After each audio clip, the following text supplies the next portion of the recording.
Hello बच्चों, आप सब लोग कैसे हैं। उम्मीद करती हूँ आप सब लोग अच्छे हैं। आज मैं आपके लिए एक छोटी सी कहानी लेकर आई हूँ गौतम बुद्ध के द्वारा।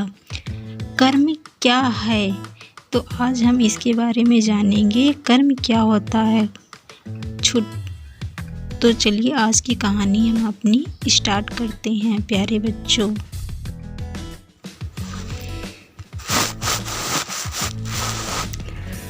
एक बार गौतम बुद्ध से उनके एक शिष्य ने पूछा, गुरुजी कृपया हमें बताएं कि कर्म क्या है।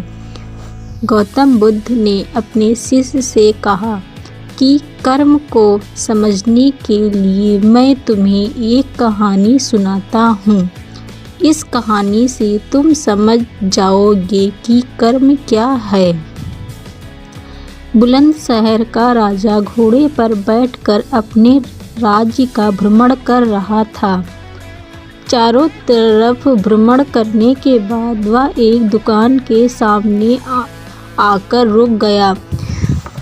रुकने के बाद राजा ने अपने मंत्री से कहा कि मंत्री जी, मालूम नहीं क्यों लेकिन लगता है कि इस दुकानदार के लिए कल ही फांसी की सज़ा सुना दूं, इसे मृत्यु दंड दे दूं। मंत्री राजा से इसका कारण पूछ पाते, इससे पहले राजा आगे बढ़ गए। मंत्री ने इस बात का कारण पता करने के लिए अगली सुबह भेष बदली और आम जनता के रूप लेकर दुकानदार के पास जा पहुंचा। दुकानदार चंदन की लकड़ी बेचने का काम किया करता था। मंत्री ने दुकानदार से पूछा कि उसका काम कैसे चल रहा है। तब दुकानदार ने बताया कि उसका बहुत बुरा हाल है।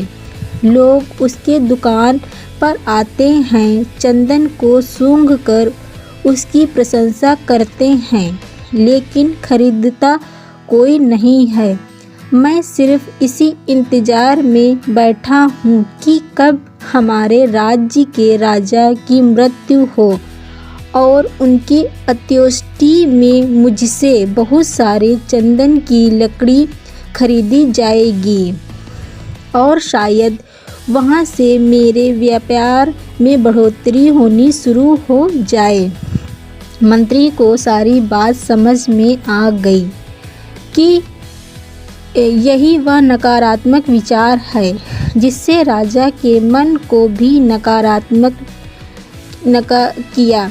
वह मंत्री बहुत बुद्धिमान था। उसने सोचा कि मैं आपसे थोड़ी चंदन की लकड़ियाँ खरीदना चाहता हूँ। यह सुनकर दुकानदार भी खुश हुआ और उसने सोचा कि चलो कुछ तो बिका।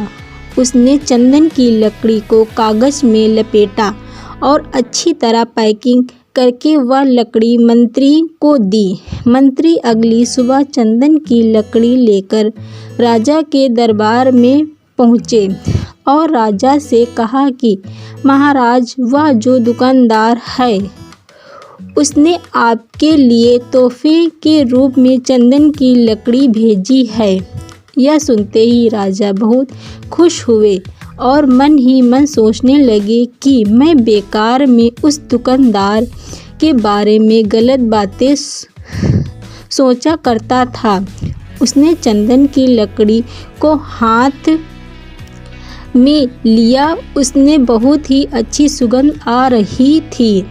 राजा इससे बहुत ही खुश हुए और उसने दुकानदार के लिए मंत्री के हाथों सोने के सिक्के भिजवाए।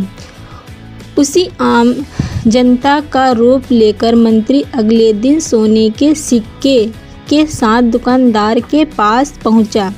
दुकानदार बहुत खुश हुआ और उसने सोचा कि मैं राजा के लिए कितनी गलत बातें सोचा करता था। राजा तो बड़े ही दयालु हैं। ये कहानी जब खत्म हुई तब गौतम बुद्ध ने अपने शिष्य से पूछा कि अब आप बताएं कि कर्म क्या है। शिष्य ने उत्तर देते हुए कहा कि शब्द ही हमारे कर्म हैं। हम जो काम करते हैं वही हमारे कर्म हैं। जो हमारी भावनाएं हैं वही हमारे कर्म हैं। गौतम बुद्ध ने सभी शिष्यों के जवाब सुनने के बाद कहा, आपके विचार ही आपके कर्म हैं। अगर आपने अपने विचार पर नियंत्रण करना सीख लिया तब आप महान बन जाते हैं। जब आप अच्छा सोचते हैं तब आपके साथ अच्छा होता ही है। अपने विचार ही आपको अच्छा या बुरा बनाते हैं। बच्चों, ये कहानी आप सब लोगों को कैसी लगी कमेंट बॉक्स में ज़रूर बताइए और हमारे चैनल को लाइक करें, सब्सक्राइब करें और शेयर करें।